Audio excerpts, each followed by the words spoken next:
Hi everyone, my name is Julian Martin, and today I'm going to be talking to you about science education and simulations in games.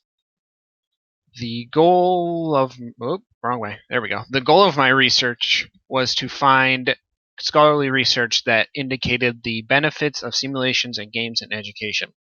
From there, I wanted to find a simulation that I could apply to my current unit plan, which is the cell and organelles. Going through the research, I found multiple studies. What was found to be most effective was learner-centered approaches, so that the students can teach themselves while moving through a scenario. And going along with that, there were many recommendations for games and simulations that set up a success scenario. So basically what they were looking for was something along the lines of learning certain things that help them along in the game's storyline so that they can achieve a goal. And in the early 2000s, there was also many calls for the incorporation of games in formal learning education. However, there wasn't an actual study done that I could find until 2008, 2014. A 2008 study was what stimulated this. It called for improving learning by integrating computer simulations on topics that students find conceptually hard. Now, this was done in 2014 with weight and mass. Students were given a pre-unit quiz where their pre-knowledge was tested, and then they go through the unit, which was about 3 lessons.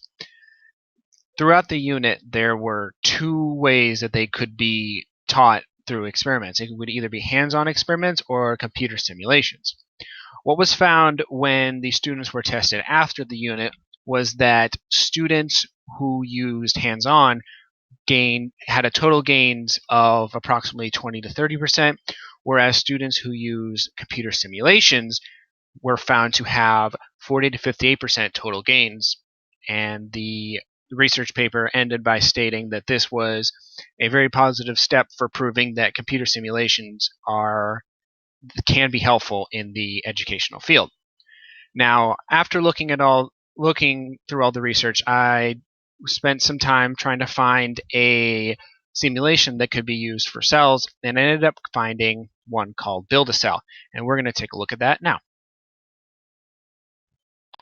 This is Build a Cell. Build a Cell is an app by Sponge Labs, and we're going to go ahead and go in, and as you can see, there's multiple types of cells. We have plant cells, animal cells, fungal cells, and bacterial cells. For this, we're going to look at the animal cell, and this is what the students will see when they get in. They'll kind of see an outline of what they'll be building, but they have to put it together piece by piece. So they start with the cell membrane, which is the outermost layer. They have to put that in. Next, they add in the cytoplasm. And as you can see off on the side here, it gives you a little bit of information about each of them. And to make sure that they're paying attention to this, I would give a mini quiz or several questions they have to answer about it later on. And then you go ahead and add centrosomes.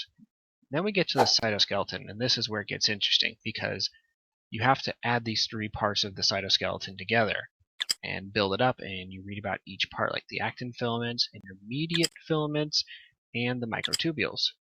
Then once it's done, you can put the cytoskeleton in. Maybe cytoskeleton in. Okay, and then move down to the Golgi apparatus, put those in there, and then the nucleus is the same thing. You start with the nuclear envelope, then the nuclear lamella, and then the nucleolus and the chromatin. Once that's done, the nucleus is built, and we add that in there.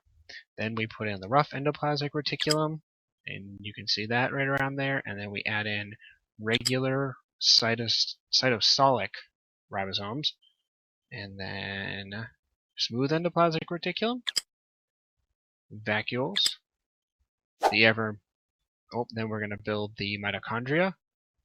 First we'll start with the inner membrane, then the outer membrane. Should be the other way, but however they want to do it. And then put the mitochondria in there, and then peroxisomes, and finally lysosomes. And that's how a student can build a cell. And then from there, we can have them go on to the plant cell, potentially, or have them go to the fungal cell, or bacterial cell. All right, thank you very much. So that is Build-A-Sol, and after further consideration, I decided that I would actually have the students do a worksheet which they could fill out as they're going along and read the information as they're going. And finally, I want to mention a honorable mention of mine, a game called Fold It. This is also a computer simulation game for biology, but this is more of an advanced game for protein folding. What they do is you have to fold the proteins, and the scores you get is based on thermodynamics. And this is a really cool game because this has real-world applications where they can input real proteins and have the gamers attempt to fold it in the best way possible. What happened was, researchers were looking for an HIV protein, something they've been looking for over a decade, and within 3 weeks, the gamers had found the best conformational positions for the entire protein, aiding in HIV treatments. And now we'll take a quick look at my references. Here they are.